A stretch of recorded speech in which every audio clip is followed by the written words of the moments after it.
Ken, Oh, welcome to the Frugal Spender podcast. How are you? I'm well, thank you, and it's great to be able to talk to you and to all those frugal people. Thing is, everyone always focuses on the frugal part of my name. Nobody ever talks about the spender part. So all of my friends, whenever they talk to me about the name Frugal Spender, they always think I'm this real tight ass, and never talk about the spender part. That's a good place to be. I wouldn't worry about it. Be frugal, and the spending will come later. So Ken, we were just talking before I hit record that we share a bit in common as far as our where we grew up and our original schooling. So might be a good place to start. Would you mind just telling the listeners, if they don't know who you are, a little bit about yourself and kind of Sure. what led you to what you're doing now? Sure. I grew up in South Africa. Good part of the world to grow up. Went to university there in Johannesburg, then came over to England, where I studied law and theology in the University of Cambridge. Became an investment banker, uh, not the flavors of the month, and stayed there for the last 40 years, which is basically what I've been doing, and trying to help people make basically good decisions, but mostly in the corporate field, except that recently I've become much more active with young guys doing startups and mentoring, coaching, and looking to the future with them. It's quite I would say traditional background to talking about what I talk about. Um, People come from the finance sector, banking, investment, that sort of thing. I've come from a very different background. As again, we were just talking about off air, how I came from the public sector. I have no background whatsoever in finance. So I am trying to navigate the world of both personal finance, but also economics and politics, kind of through the lens of money from somebody who has zero sort of real life experience, as it were. So it was Well, I really don't know. interesting. No, but I tell you, you're probably better placed to that because you haven't bought all the bullshit. You can actually stand back from it and say, what makes basic sense? Yeah. And of course, nobody knows. I mean, economics is dealing with the future. Nobody knows what's going to happen. You remember the late Queen's wonderful remark at the time of the last global financial crisis: did no one see this coming? And answer was not many. There were one or two, but by and large, people didn't. So I think you're in a good position. And that's always a message, I think, that whenever you're looking after your own funds, your own money, don't trust others, but trust your instincts as well. Trust doing some good work and trying to, make sensible decisions. Nobody knows the future. So, some can help, but don't just pass it off to someone else.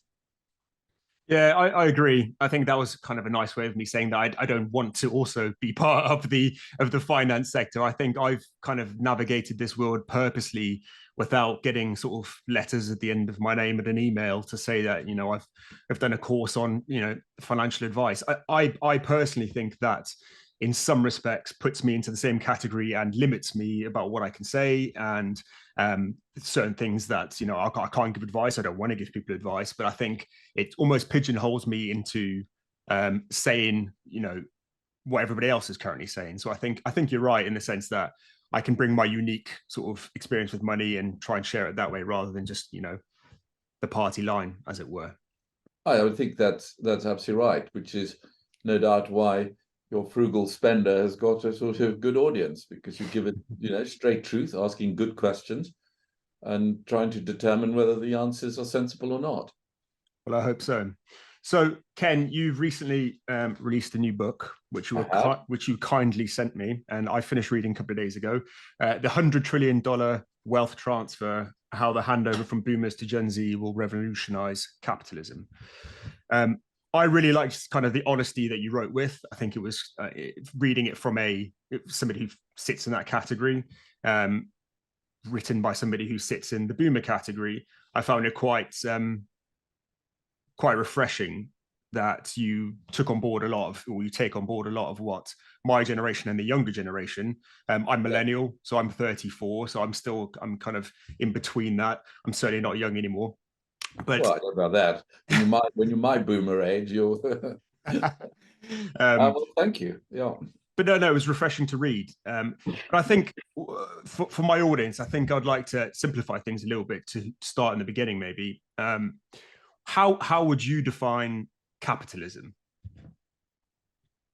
Well, I mean, in its simplest form, it's the most basic system that actually pays attention to the scarcity of resources and the allocation of scarce resource to the creation of value, and that is the basic piece. And essential to it is going to be the ability to take risk, the reward for endeavor, reward for performance, and that it sets an individual in a place where they know that nobody owes you a living, but there is amazing amounts for everybody to be able to work hard, work smart, and add value. Okay. And would you say throughout your life working in investment banking and in finance and just general life experience, would you say capitalism has changed or evolved, whether for the good or bad? Yeah, sure. I think that when and I'll give you an example of this. When the Occupy movement camped outside St. Paul's Cathedral, and it was a very real threat of violence, where people were saying, if this capitalism system is good for you, Ken, why the star for your audience? Why doesn't it work for us?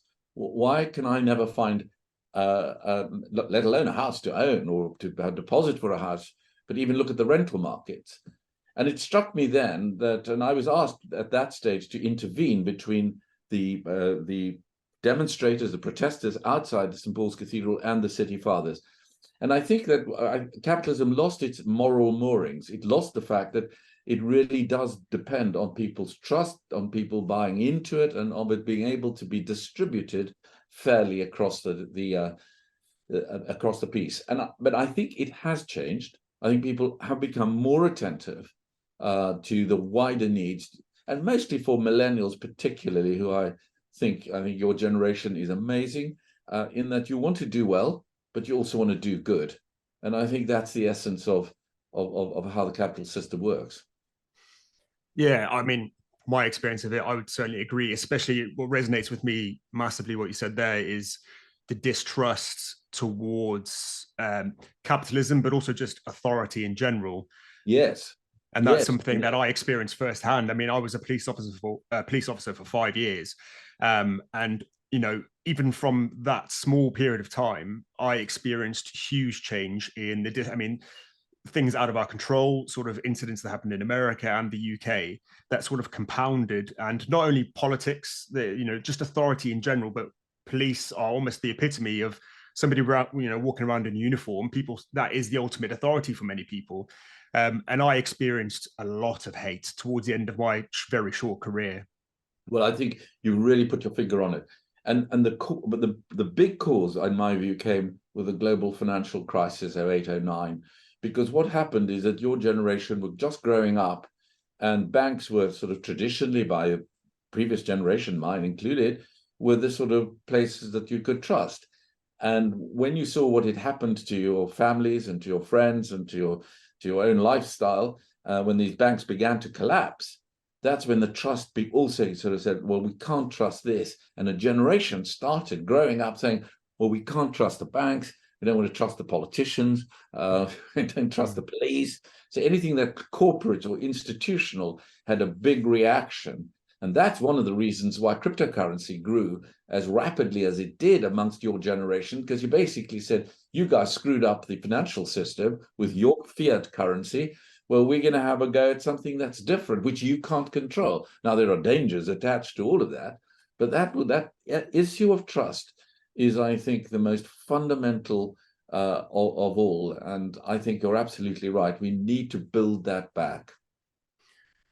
I agree. I think cryptocurrency, or Bitcoin in particular, I think is the ultimate two fingers up to the banking system, really, because it is decentralized and nobody has control. And I'm interested actually on that point, because I know you touched on cryptocurrency a little bit in your book. But firstly, what are your views on Bitcoin as opposed to cryptocurrency in general? And do you think it is a potential solution going forward? Well, my fingers are burnt, so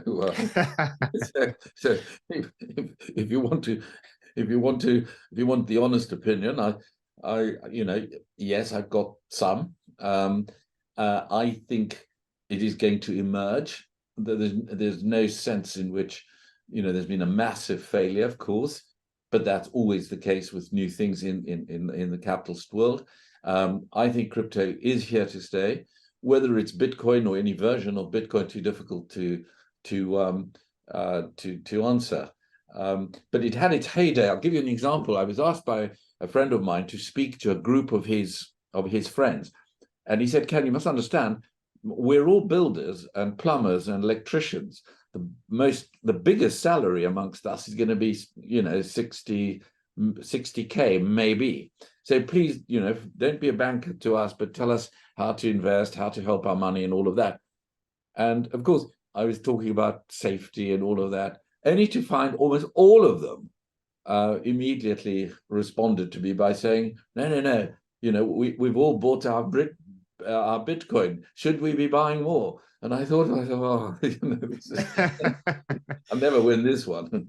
Yeah, I think just it's almost like the risk appetite has changed, isn't it? People are like, we have so little now, we have to take that additional risk to almost outpace inflation, because inflation is hitting everybody. I mean, inflation is nothing new, but it's in the news everywhere now, and it's at the forefront of everybody's mind when they go into to Tesco to go and buy their shopping.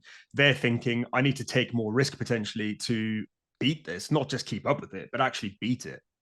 Well, you see, what you've just said is, your generation won't know what inflation is like any more than you know what a recession is like. But I've lived through those cycles. And that's why one of the things that is the critical piece of my book is that you need the hindsight of my generation, the insight of yours, because you've got real insights. You're not afraid of the future. You're not afraid of technology. To create a purposeful, or what I call foresight, so you've got hindsight, insight, and foresight, for working together in a market economy. And I think that is very important, because risk now is something we have to understand in an inflationary world, because everything that is cost of living is crucial for all of us, most of all for a millennial generation. Yeah, agreed. So you've chosen the number 100 trillion. Yes. How did you get to that number? Well, there are a number of reports that are contained in the book. The US alone is 64 trillion, and in the UK it's going to be it's 5 and a bit trillion of sterling. And then the rest of the world will make up the rest. But the interesting thing about it is, it's not that, it's always the case that one generation dies and the other generation takes on what they've left behind. But for the first time, we've had a massive involvement of not only a seismic amount of money that is moving from one generation to another, but the wealth has moved, but also the power. And the empowerment of your generation is what makes this very, very different. And that's what I think is going to it makes this the decisive change that has occurred between the generational shifts.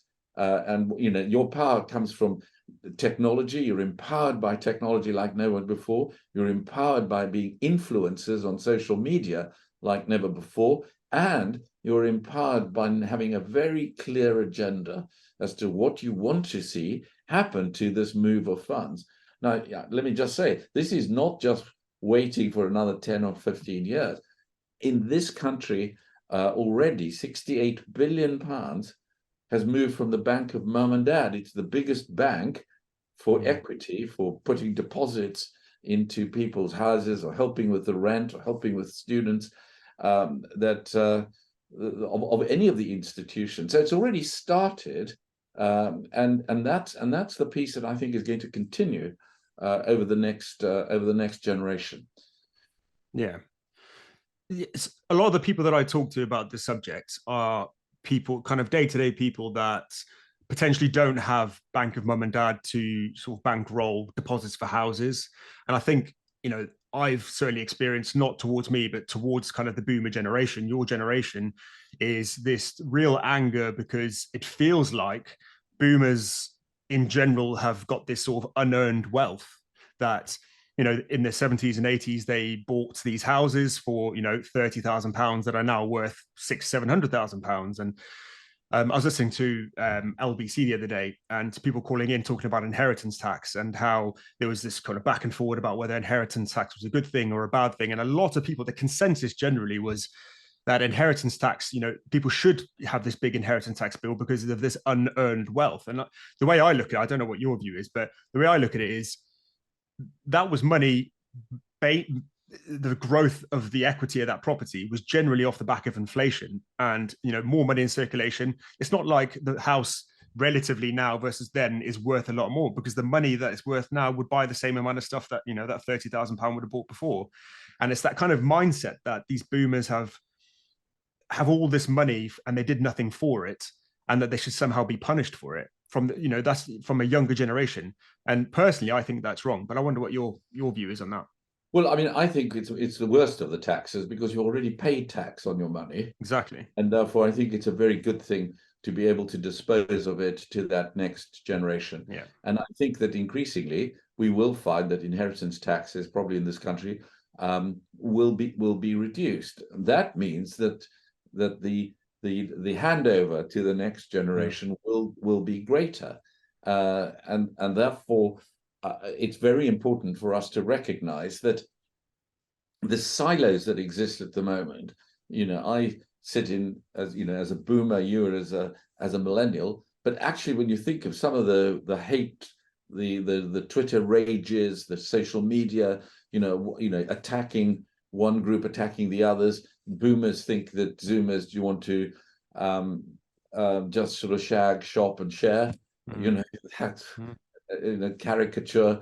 And the Zoomers look at the boomers and think, well, you've had the fat of the land, you've taken all the rise, and you don't want to share it. So you've got these two silos, these two, and I think that is a disaster for the future of our social cohesion, but also for capitalism itself.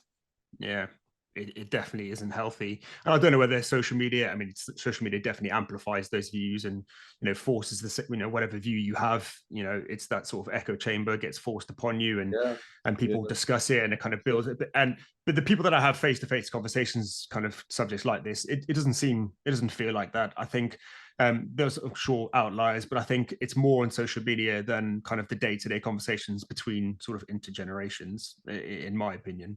Well, I think we have to be careful, because we could set up the clash of generations, or what I call, which I think is the piece that I really strongly feel is the of generations, the cooperation of the generations. So when people say, well, what's your answer to this, Ken? My answer to it is this little word called co. Now, we've seen co-living, co-investing, kind of things that were being done, co-working, but we haven't actually seen a philosophical change, a big change in the mindset, which I think is happening, which I call co-destiny, the realization that we need to work together to grow businesses, to grow and help a generation both ways.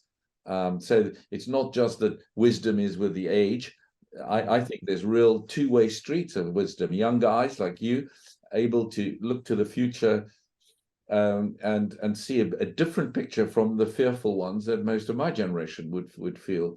So I think that whole way in which one can work together. So, for example, myself, I would be investing in small companies, trying to mentor, to coach, to invest, and I learn from them as well. I learn that just the way the world has changed. That's why I think it's a really important function for us to be working together in across the fields, whether it's social or financial or political. Yeah. Well, you've got children, don't you? 4 kids, yeah. What would you say? What sort of financial or money lessons were important for you to pass on to them? Because obviously Well, they're the generation below, so they are the future. yeah, I mean, I think that the most important was to be generous, and because I think that a generosity of spirit is actually what I think this generation is so good at. And if you're generous in the way in which you behave towards other people, and I don't only mean money, I mean generous in time, generous in helping others, in generous in and we saw that during COVID, an extraordinary generational generosity, and I think that translates into the money field as well. Work hard and make something, but do well and do good as well. Use to always give some portion of what you've earned to those that are less fortunate. I think that and gratitude was the key piece rather than entitlement of what I tried to help, whether successful or not. We're waiting for you. They're all your age. I think COVID, if there was anything that sort of good came out of COVID, I think for me in particular, that was one of those things, that feeling of gratitude. And we were stuck in our houses. Fortunately or unfortunately, I still had to go out to work. But the times that I was at home and felt isolated, I think it kind of put me into a mindset that I was like, oh, I have my family, I have a house, I have the ability to be healthy and walk around. If all those things, the things that you take for granted actually forces your mind into this place where, yeah, you can be generous because you're grateful for what you have. You're not kind of holding on to everything and refusing to let it go. Absolutely. And I tell you what, the other interesting thing was, it also forced particularly a generation to rethink, the basis of the material world. Our generation grew up with the expectation that material prosperity would bring you happiness. And of course, it's failed to do so. And there's an increasing desire for, a kind of spirituality, if you want to call it. The churches have failed in many ways, but a generation wants something that is non-material, wants something that has a spiritual content to it. And that, I think, integrates into the workplace for a lot of people finding, a healthy way of living, because the mental issues that are faced by your generation are enormous, and one has to see life drawn together. And that's one of the more exciting things that I think is that there is no division in your generation between that which is spiritual or material or aspirational, that you're trying to run them together. Problem is, you've got you don't know where the boundaries are. So if I were to say to someone of my generation, look, I need this piece of work done by close of business, they'd mean 5 o'clock, maybe 6. If I said that to you, you'll mean a minute to midnight. And it's a very different clock. Yeah, no, it's true. And I think the sort of mental health aspect, I saw it firsthand when I was in the police, and COVID ramped that up massively.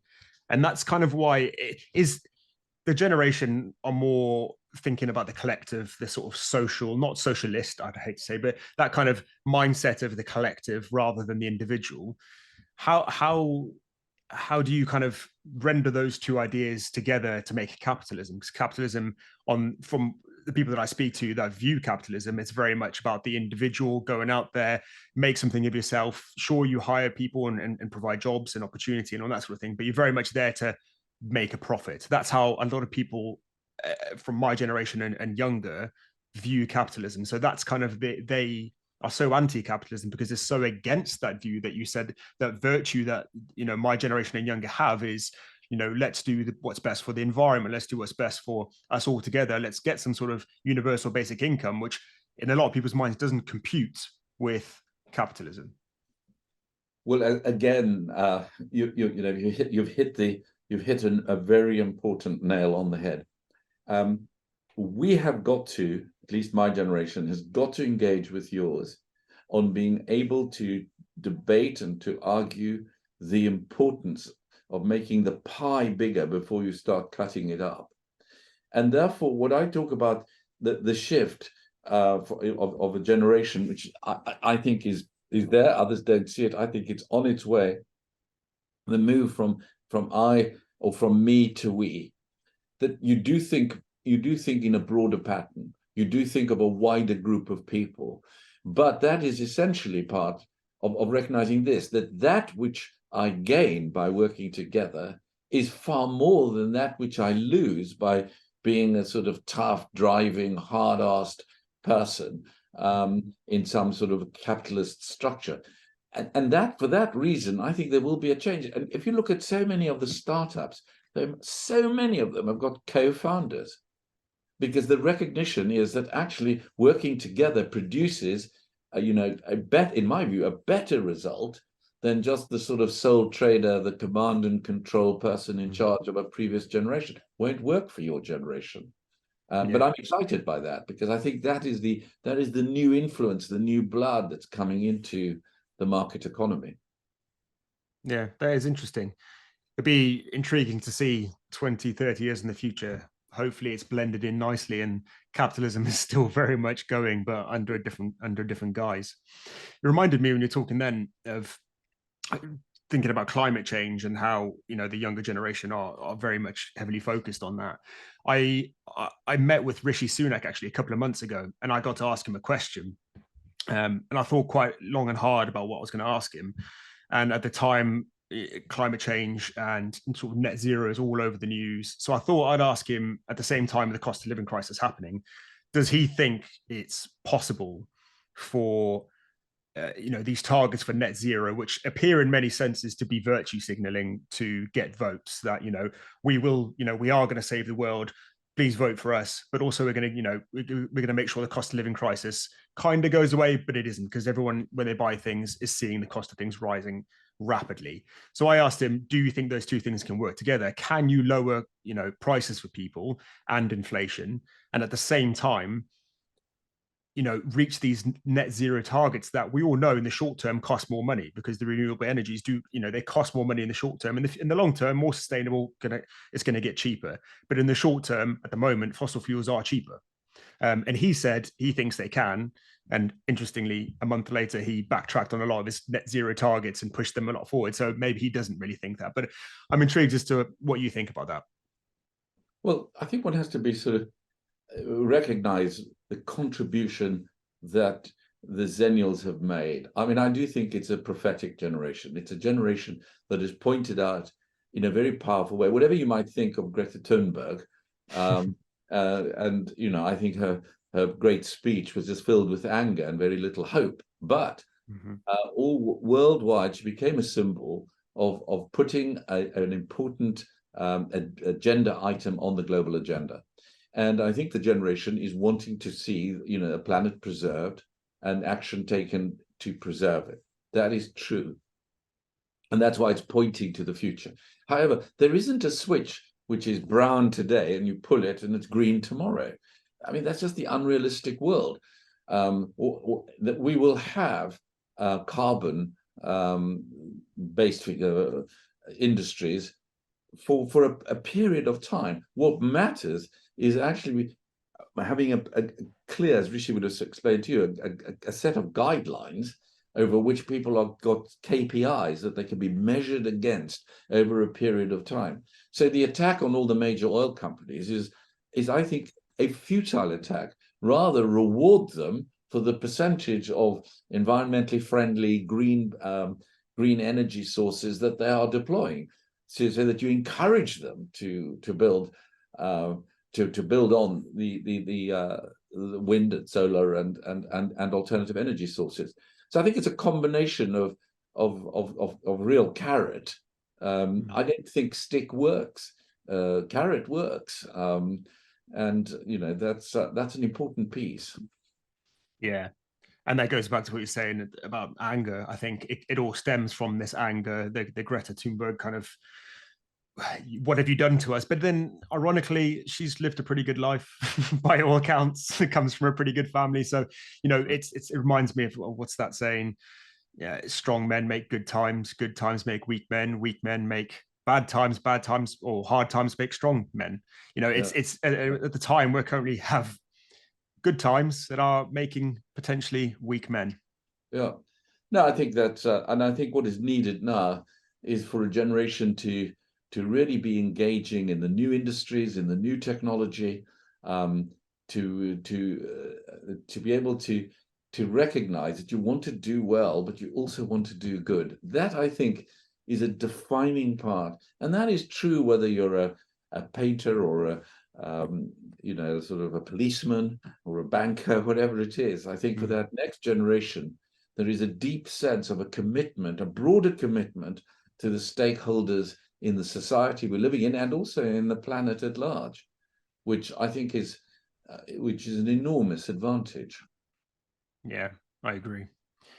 So, with your vast experience in the sort of finance sector and helping people, and I'm assuming very good with your own money and understand investing, what would you say to if anyone's listening and they are just getting started on their money journey and they are looking to improve their personal finances? What would your sort of key things that they need to understand and can action immediately? What would you recommend?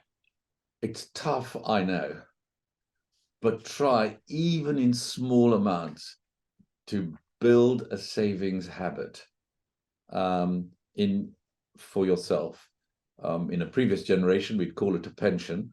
I mean, I think a savings habit, and because you've got amazing tools available to buy fractions of shares, to be able to recognize that over the long term, and this is the long term, this is not day tomorrow, over the long term, the equity market has shown that it will consistently produce returns that would be better than any one-offs, and encourage yourself into building, even in the smallest amount. It's the habit that matters, not the amount.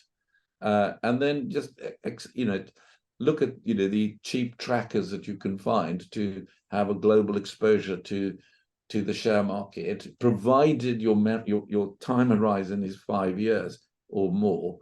And if it's not, reduce the amount. So if you've got 50 quid a month that you could spend, and you say, well, I need 25 of that, then keep 25 in cash or whatever, and use the other 25, but get the habit of actually preparing for the rainy day, but also learning the way in which your investments can work. And there are so many advantages that you have in modern apps. I wouldn't necessarily put it all into crypto on day one. No, definitely not, because you will pull it out as soon as it drops. No, I think as you mentioned pension, then it made me laugh because especially the public sector is still viewed as this sort of gold standard pension that's absolutely fantastic. But I did 5 years in the police, and by the time I get to retirement age now, I think 63, I can start withdrawing.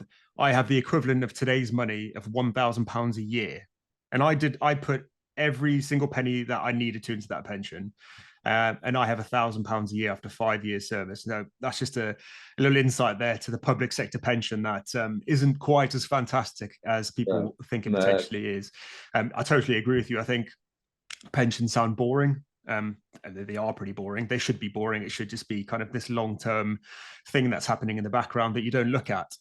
But so many people that I know won't think about a pension until they're 50, despite me trying my best to don't call it a pension. Just call it, sort of your regular saving. Trying to, save enough for the deposit on a house if you live in this country. That's a basic, and it's a good thing to have a roof over your head or something to walk towards. But I do think it's the habit that matters. And the time horizon, I think, is a huge one that we, as the younger generation, with the sort of influx in buy now, pay later and 0% financing, people are very much thinking about the let's buy it now. And because it's available and pushed upon them so much, it seems like it's an okay thing to do. And I'm very much, debt is one of the reasons that I got into personal finance, because I knew nothing about money, got into debt and had to work my way out of it, which is what led me to where I am now. But I think a lot of people don't get to the stage that I got to, where they've backed into a corner so much that they feel they have to learn how to get out. and can potentially live their whole lives thinking about next month, the month after, as opposed to thinking, like you said, the 5 year plus for investing. That's so, it is literally 5 years time problem. It's not my problem today. Well, that's true, but I think that it's so good, Brian, when you say that you took some help and advice to get out of debt. I think that's a killer, and it's tough for all of us. And I think that you have to resist so much of the advertising, and also the quick fixes, football betting or cryptos or whatever these things are.